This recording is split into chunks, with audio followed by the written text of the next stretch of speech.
ఎంత సంపాదించినా డబ్బు నిలువ ఉండట్లేదు, ఏం చేయాలి? అంటే నిలువ ఉండటం లేదనే పదం ఏంటంటే అందరికి ఇది వెరీ కామన్ పాయింట్ అండి. ఓకే. అంటే మిడిల్ క్లాస్ వాళ్ళల్లో అవును. లేదా లోయర్ మిడిల్ క్లాస్ వాళ్ళలో 100 మందిలో 99 మంది యొక్క ఆలోచన విధానం ఇది ఉంటుంది. అంటే నిలవటం లేదు అని అంటే ఏంటిది? ఖర్చు అయిపోతుంది. ఖర్చు అయిపోతుంది. ఖర్చు ఎందుకైతుంది? నీ ఆలోచన విధానం కదా. పక్కోని చూసి వాళ్ళని చూసి వీళ్ళని చూసి కదా మనం హెచ్చలకు పోయి కదా ఖర్చులు పెట్టడానికి అలవాటు పడుతున్నాం. తప్పదు కదా. సో నిలువ ఉండాలంటే ఏం చేయాలంటే నీ లగ్జరీస్ కంఫర్ట్స్ని తగ్గించుకుంటే సరిపోతుంది. ఇది లౌకికం. నేను చెప్పేది లౌకికం. జాతక ప్రకారం చెప్తా, జాతక ప్రకారం చెప్పే ప్రయత్నం చేస్తా. అప్పు ఉంది, తీర్చుకోవాలనేటువంటి దృఢ సంకల్పం ఉంది. ఎలా అయినా నాకు ఈ రూపాయలు అప్పు ఉంది, తీర్చాలి. ఏం చేశానే అప్పు తొందరగా తీర్చాలి. ఏం చేయండి తెలుసా? మంగళవారం రోజు తీర్చే ప్రయత్నం చేయండి. మంగళవారం రోజు తీర్చే ప్రయత్నం చేయండి. ఓకే. లేదు ఒక ఇన్స్టాల్మెంట్ బేస్ కట్టేది ఉంది, ఏదన్నా పర్సనల్ లోను లేకపోతే ఇంకేదైనా ఉంది. ఇప్పుడు ఈ మధ్యలో కొంచెం యాప్స్లలో వాటిలలో వీటిలలో అంటే ఈ ఫ్రాడ్ అయ్యే యాప్స్ కాకుండా కొన్ని బజాజ్ అట్లా కొంచెం చోళమండలం, బజాజు, ఈ ఫిన్ కార్పొరేట్ సంబంధించిన యాప్స్లలో తీసుకుంటారు కదా. అంటే ఎప్పుడంటే అప్పుడు కట్టడానికి మంగళవారం రోజు కట్టండి. లేదండి క్రెడిట్ కార్డే ఉంది, ఓ 1,00,000 2 లక్షలు మీరు దానికి గట్టిగా కట్టాలి. ఎంతో అంత కట్టాలి కదా. మంగళవారం రోజు కట్టడం స్టార్ట్ చేయండి, అప్పు తొందరగా తీరుతుంది. దీనికి ఏంటిది రీజన్ అనే దానికి చెప్తాను. మనిషి అప్పు ఎప్పుడు చేస్తాడు చెప్పు? అవసరం వచ్చింది. ఏం అవసరం వస్తే అప్పు చేస్తాడు జనరల్గా. అయితే ఫస్ట్ అసలు మనిషి ఫస్ట్ అప్పు చేయాల్సింది రోగానికి అండి, అంతే కదా. రెండోది దేనికి చెప్పండి? చదువుకి. ఇంకా చదువు, మెడికల్, ఇక మరి బలిసి కొట్టుకుంటే టూర్లకి. ఇంకా ఉన్నాయా? ఇంకా చెప్పండి. ఇంకా మీరు అనండి, మీరు చెప్పండి క్యాజువల్. అది ఈ మూడైతే నేను ప్రధానంగా ఎవరైనా క్రెడిట్ కార్డు వాడేది మూడింటికి. ఈ మూడింటికి వాడతారు. ఓకే. నేనేమంటున్నానంటే కొంత ఫాల్స్ ప్రెస్టేజియస్గా వాడతారు. ఎగ్జాక్ట్లీ. ఎస్. వాడు వాని కొడుకు ఉపనయనం చేసిండు, మనం కూడా ఉపనయనం చేయాలి. వాళ్ళ భార్య చెప్తుంది, ఏమండి మన అబ్బాయి ఉపనయనం కూడా చేయాలండి, చేద్దాం తప్పకుండా చేద్దాం. వాళ్ళు ఎంత పెట్టాలి? వాళ్ళు 2 లక్షలలో పూర్తి, మనం 3 లక్షలు చేయాలి, అంతే. తప్పదు. ఇక తప్పదు. False prestige. దీంతో ఫస్ట్ మనిషి నాశనం అవుతుంది. సార్ ఈ మాట మీరు వాడితే సమాజం అంతా దీని మీదనే నడుస్తుంది. మరి దాన్ని నేనేం చేయలేను. అదే అంటున్నా, మీరు ఆ మాట వాడితే. సార్ జ్యోతిష్యం అయినప్పుడు అన్ని జాతక ప్రకారం చెప్పమండి, వ్యక్తిగత అనుభవాల ప్రకారం కూడా చెప్తాం కదా. వ్యక్తిగత అనుభవాల ప్రకారం కూడా చెప్తాము. మారాలండి, మనుషులం కదా, చేంజ్ అవుతూనే ఉండాలి కదా. సందర్భాన్ని బట్టి ఆలోచనను బట్టి మారుతూ ఉండాలి కదా. ఇప్పుడు ఒక సాధారణమైనటువంటి వ్యక్తికి ₹1,00,000 ఫోన్ ఎందుకండి? ఎగ్జాక్ట్లీ. ఎందుకు? ఓ బాగా బ్యాంక్ ట్రాన్సాక్షన్స్ చేసి ఓ బాగా నీకు ఏదైనా కాన్ఫిడెన్షియల్ ఇన్ఫర్మేషన్ బయటికి పోవద్దని అంటే నువ్వు ఐఫోన్ వాడిన అంటే అర్థం అంతేనా? వాడు కాలేజీకి పోతాడు ఐఫోన్ అంటాడు. ఇప్పుడు నా కొడుకు కూడా ఐఫోన్ ఉంది, నేను కూడా ఇప్పించిన, నేనేం చేయలేను దానికి కూడా. జనరల్గా చెప్తున్నా, నేను మామూలు నేను అఫోర్డ్ చేయగలిగినా కాబట్టి నేను ఇవ్వగలిగిన. కరెక్ట్. కొంచెం నేను తిట్టిన అక్కడికి తల్లిదండ్రులు బాధపడుకుంటూ ఇస్తారు. నేనేమంటున్నానంటే నా కొడుకు నన్ను అడగలే డైరెక్ట్, ఎందుకంటే ఫస్ట్ ఏంటంటే వాడు అడిగే ధైర్యం చేయండి నన్ను. మా ఆవిడ మెల్లగా వచ్చి చెప్తా ఉంటుంది నాకు. నేను ఒక దగ్గర 2 నెలలు 3 నెలలు తిట్టిన, నేను ఉల్టా బాగా తిట్టిన తర్వాత నేను అప్పుడు మళ్ళీ ఇప్పించిన నేను. ఓకేనా? సో నేను అనేది ఏంటంటే నేనైనా నా కొడుకు ఆరాధన చేస్తా కావచ్చు, నేనైనా కొట్ట కావచ్చు, నేనైనా చేస్తా కావచ్చు, నేను కాదని అనటం లేదు. ఫస్ట్ మన యాటిట్యూడ్ మార్చుకోవాలి. ఈ ఫస్ట్ అండ్ ఈ ఆలోచనకి ఏంటంటే ఈ యాటిట్యూడ్కి కుజుడు అధిపతి అండి, రియలైజేషన్కి కుజుడు అధిపతి. ఓకే. మంగళవారానికి కుజుడు అధిపతి. అప్పు తీర్చుకోవాలని రియలైజేషన్ నీలోకి వస్తేనే మారుస్తావు. నేను చెప్తే నువ్వు మారవు. బిఎస్ గారు మీరు తొందరగా అప్పు తీర్చుకోండి అని నేను అంటే బిఎస్ వినడు. బిఎస్కి అనిపిస్తుంది, ఎందుకు బేస్ట్గా పిచ్చోళ్ళకి ఇవన్నీ నేను పెడుతున్నాను, అవసరమా నాకు ఇవన్నీ ఎందుకు, మంచిగా ఉన్న దాంట్లో జాలితే నేను చదువుకొని కొంచెం తీరుద్దామనే ఆలోచన బిఎస్ గారికి రావాలి కదా, నాకు కదా రావాల్సింది. సో రియలైజేషన్కైనా ఈ ఫేక్ ప్రామిసెస్కైనా ఫేక్ ఇల్యూషన్స్కైనా వీటన్నిటికీ కూడా కుజరాహుల అధిపతి. ఒక 80% కుజురే అయితే ఒక 20-30% రాహు ఇన్ఫ్లుయెన్స్ ఉంటుంది. రాహు అంటేనే పైసలు అన్నాడు, స్పెక్యులేషన్స్, ఈ అప్పులు ఇవన్నీ కూడా రాహు కిందకి వస్తాయి. రాహు శని 2 కూడా. సో మంగళవారం రోజు అప్పు తీర్చడం ప్రారంభం చేయండి, తొందరగా క్విక్గా తీర్చగలుగుతాం. నేను తీర్చుకున్నా అండి. ఇది వాస్తవంగా ఇది మా బావగారు చెప్పారు నాకు సలహా. నాగరాజు గారు అని మా బావగారు చెప్పారు.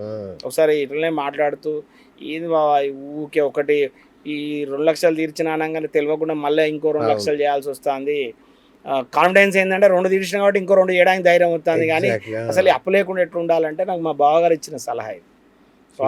అందరం పాటిస్తాం అది కూడా. నేను అంటే నేను ఏమంటానంటే నేను పాటించాను, నాకు రిజల్ట్ బాగుంది, నేను తీర్చుకోగలిగాను, నేను వాస్తవంగా కూడా తీర్చుకోగలిగాను కాబట్టి నేను చెప్తున్నాను. సూపర్. ఇంకోటి గురుగారు, ఇప్పుడు ఇల్లు కట్టుకోవాలి, చుట్టుపక్కల మంచి వాస్తు నిపుణులు లేరు, ఇంజనీర్ లేరు, అయ్యగారు లేరు, మంచి జ్యోతిష్యులు లేరు అనుకోండి, ఏమన్నా మినిమం సలహా ఇస్తారా? మంచి ఇల్లుగా ఎలా ఎంపిక చేసుకోవాలి? చాలా మందికి ఒక ఫాల్స్గా మెదడులో పడ్డారండి. ఈ ఫ్లాట్స్ కొన్నా కానీ లేకపోతే అపార్ట్మెంట్స్లో ఉండే ఫ్లాట్ అయినా ప్లాట్ అయినా తూర్పు అని బాగా పిచ్చిలో ఉన్నారు. అవును. ఈ దీనికి తగ్గట్టు వీళ్ళు కూడా ఏం చేస్తారు తెలుసా, ఈ అమ్మేటోళ్ళు కూడా తూర్పు దానికి రేట్ ఎక్కువ పెడతారు, ఈస్ట్ ఫేసింగ్ ఎక్కువ అంటారు, ఈస్ట్ ఫేసింగ్ ఎక్కువ పెడతారు. అయితే వెనకటి రోజులలో ఏంటంటే మనం వచ్చే ఆ కాంతితోటి ఆ ఉన్న వెలుతురులోనే మనం మ్యాక్సిమం ఆఫ్ ద పని చేసుకోవాలి. రెండోది సూర్యరశ్మి రావాలి, మనకు న్యాచురల్ లైట్ మనకు రావాలి, తప్పదు. కాబట్టి మనం ఆ ఈస్ట్ ఫేసింగ్ అనే దానికి ప్రిఫర్ చేసినాం. అంతేగాని ఇప్పుడు కూడా వచ్చి అదే ఈస్ట్ ఫేసింగ్ అనడం మూర్ఖపు ఆలోచన విధానం. అంతేనా? దానికి సంబంధం లేదు ఒకటి. రెండోది ఈస్ట్ ఫేసింగ్ లో ఒక మంచి సైంటిఫికల్ రీజన్ ఒకటి చెప్తాను. పూర్వం లైట్ ఉండకపోయేది కదా, ఏం చేసేవారంటే నట్టింట్లో ఒక గౌజ్ లెక్క కట్టి అందులో వాటర్ పోసేవారు. వాటర్ పోసి ఏం చేస్తారంటే ఎగ్జాక్ట్లీ ఆ వాటర్ ఆ సూర్యకిరణాలు ఈ దీని మీద పడేటట్టు చూసుకునేవారు. మార్నింగ్ పూట ఆ వాటర్లో పడ్డటువంటి సూర్యకిరణాలు 60 degrees ఇట్లా డీవియేట్ అవుతాయి. ఇలా డీవియేట్ అయినప్పుడు ఏంటంటే అటొకటి ఇటొకటి అద్దాలు పెట్టేవారు. ఓకేనా? మనకి వెనుకట చూడు మన వాసాలు ఉండేటివి కదా, వాసాల మీద ఏం చేశారంటే దర్పణాలు అంటే ఈ అద్దాలను కట్టేవారు. సో ఆ సూర్యుడు ఇంట్లోకి ఈ వాటర్లో పడగానే ఈ వాటర్లో ఉన్న రిఫ్లెక్షన్స్ అద్దాల మీద పడగానే ఇల్లంతా ఆటోమేటిక్గా న్యాచురాలిటీ ఉండేది. 300% లైట్ పెరిగేది, 300%. సైంటిఫికల్ రీజన్ అది. ఇప్పుడు ఆ సైన్స్ బేస్ చేసుకునే అయోధ్యల బాలరాముడికి గర్భాలయం అలాగే కన్స్ట్రక్షన్ చేశారు, ఆ సైంటిఫికల్ మెథడ్లోనే కన్స్ట్రక్షన్ చేశారు. సో అందుకే సూర్యుడి యొక్క కాంతి ఇట్లా బొట్టు మీద పడుతుంది అయోధ్య బాలరాముడికి, సైన్స్ అది. సో దానికోసమని తూర్పుని బాగా చేయమన్నారు, లేదా తూర్పు భాగం ఓపెన్గా ఉండాలి, సూర్యకిరణాలు లోపలికి రావాలి, విటమిన్ డి కూడా మనకు అవసరమే అనేటువంటి ప్రాణశక్తి కారకుడు జీవకారకుడైన సూర్యుడు కదా. అంతే కదా. రెండో విషయం కూడా ఏంటంటే మనోకారకుడు జీవకారకుడు సూర్యచంద్రులే కదండి మన ప్రత్యక్ష దైవులు. అంతే కదా, మిగతా గ్రహాలు కంటికి కనపడవు కదా. సో ఈ రెండింటి ఇన్ఫ్లుయెన్స్ మన మీద కూడా ఎక్కువ ఉంటుంది. సో అందుకోసమని మనం దీన్ని తీసుకుంటారు. ఏ దిక్కైనా ఉండవచ్చు, దశ ఉన్నవాడికి దిశతో పనేం లేదంటారు. మరి అంత అద్భుతమైనటువంటి మయుడు కట్టినటువంటి మయసభతోటి ఏమైంది చెప్పండి? ఏమైంది? నష్టమే జరిగింది, లాభం అయితే జరగలే కదా. అద్భుతమైనటువంటి వాస్తు పండితులు కట్టినటువంటి ఇల్లులు కూడా పోయినాయి కదా. నేను అనేది ఏంటంటే దశ ఉన్నవారి దిశతో పని లేదు. Point number 1. కొన్ని బేసిక్ ఇన్ఫర్మేషన్ ఇస్తా, దీన్ని పాటించే ప్రయత్నం చేయండి. ఒకటి, కోణాలలో ఏ కోణం కట్టవకుండా చూసుకోండి, దాని విషమ కోణే శోక లక్షణం అంటారు. ఒకటి. రెండోది, అస్సలకే ఆగ్నేయ కట్టవకుండా చూసుకోండి, రోగాల బారిన పడతారు, క్యాన్సర్ లాంటి రోగాలు వస్తాయి, శత్రువుల బారిన పడతారు, చెరసాల వాసం ఉండేటువంటి అవకాశాలు ఉంటాయి. ఈశాన్యం కట్టవకుండా చూసుకోండి, ఎందుకంటే పిల్లలు సక్రమైనటువంటి స్థితిలో పెరగరు, సెటిల్ అవ్వరు, తల్లిదండ్రులతో రిలేషన్షిప్స్ ఉండదు, అకాలమైనటువంటి మరణాలు ఉంటాయి. ఓకేనా? ప్రభుత్వంతో కూడా ఇబ్బందులు కలిగేటువంటి అవకాశాలు ఉంటాయి. వాయువ్యం కట్టవకుండా చూసుకోండి, గౌరవ మర్యాదలు ఉండవు. మనం బయటికి పోయినామంటే మనం ముఖం చూడడానికైనా అవతలోడు తిడుతూ మాట్లాడాలి, మన వెనకైనా తిడుతూనే ఉండాలి. ఫస్ట్ గౌరవ మర్యాదలు హీనమయ్యేది వాయువ్యంతో. ఓకే. నైరుతి తీసుకోండి, ధనం సరిగా నిల్వ ఉండదు, అప్పులపాలు చేస్తుంది, సడన్ డెత్స్ ఉంటాయి, ఇంట్లో ఉన్నటువంటి వాళ్ళ దీర్ఘకాలికమైనటువంటి రోగాలు వచ్చే ఛాన్సెస్ కూడా ఉంటాయి. సో ఆగ్నేయ నైరుతి చాలా డేంజర్, అస్సలే కట్టవకుండా చూసుకోండి. ఏం చేసినా ఉన్న జాగని రెక్నర్ చేసుకొని కట్టుకోండి. ఫస్ట్ అయతం సిద్ధయస్వర్ణ చతురస్రే ధనాగమ అంటారు. ఆయతాకారం పర్ఫెక్ట్గా రెక్టాంగిల్ అన్నా చూసుకోండి, స్క్వేర్ అన్నా చూసుకోండి. ఫస్ట్ అది ఒకటి. సెకండ్, ఇంకొక ఇంపార్టెంట్ పాయింట్ ఏంటంటే ఎట్టి పరిస్థితులలో సెప్టిక్ ట్యాంక్ అనేది అయితే ఆగ్నేయంలో పెట్టండి లేదా వాయువ్యంలో పెట్టండి, ఇంకెక్కడ పెట్టకండి. రెండోది, నైరుతిని ఎప్పుడు కూడా ముయ్యాలండి. ఓకే. నైరుతి విషయంలో మూడు విషయాలు చెప్తారు మనకి. హైట్, వెయిట్, జీరో ఎయిర్ అంటారు. అక్కడ హైట్ ఉండాలి, వెయిట్ ఉండాలి, 0 ఎయిర్ అంటే అక్కడ గాలి రాకపోకలు కూడా ఉండకూడదు. అవునా? అందుకే నైరుతిలో బెడ్రూమ్ పెడతాం మనం. అవును. బెడ్రూమ్ పెట్టి పూర్తి నైరుతిలో కూడా మనం ఎట్లాంటి విండోస్ కానీ వెంటిలేషన్స్ కానీ ఇవ్వం, ఉండవు. అవును. ఎందుకంటే అది క్లోజ్ అయి ఉండాలి. కరెక్ట్. ఓకేనా? ఓకే. సో అది వెరీ ఇంపార్టెంట్.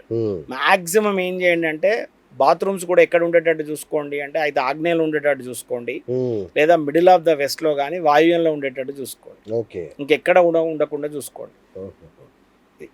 ఇది ఒక్కటి పాటించండి. మిగతా అనేది చిన్న చిన్న డీవియేషన్స్ అంటే అది మనం ఏం చేయలేము, లేదా ఇప్పుడు ఇంటర్వ్యూలో ఆ క్వశ్చన్కి మనం చాలా ఎక్కువ విషయాలు మనం కూడా చెప్పలేము.